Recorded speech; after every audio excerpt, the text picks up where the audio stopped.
Alors, ventilateur à poser ou à suspendre, puisqu'il a 2 trous en dessous. On peut même éventuellement le fixer sur un mur comme ça, puisqu'il est orientable sur à peu près 45 degrés, un peu plus que 45 degrés.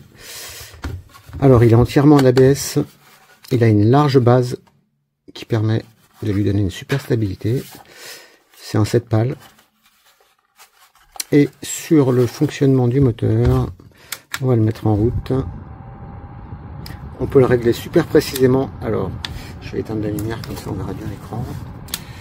On peut le régler super précisément. Alors, ça part de 1. Bon, là, ça souffle pas fort, mais ça souffle déjà. Et on peut grimper. Alors, il y a une petite icône orange, il y a une petite icône verte, orange ou rouge qui s'affiche selon la vitesse.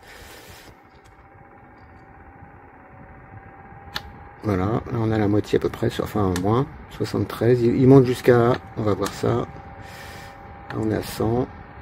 Bon, il est pas très bruyant, hein, franchement.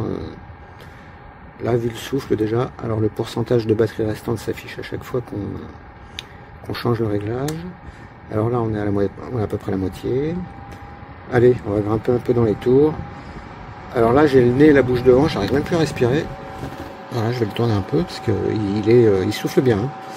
Il souffle bien. Et au niveau du bruit, pour un ventilateur qui souffle comme ça, eh ben, je dis chapeau. Hein, parce qu'on n'entend pas beaucoup. Hein.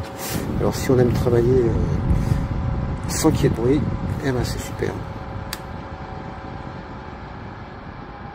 Voilà, très joli petit ventilateur. Pas si petit que ça d'ailleurs, on trouve des beaucoup plus petits. Hein. Il se recharge en USB-C. Je pense qu'il a un moteur brushless, c'est pour ça qu'il fait si peu de bruit. En fait, ce qu'on entend, c'est juste le bruit des pales sur l'air. Des pales qui poussent l'air. Voilà, très bon petit ventilateur.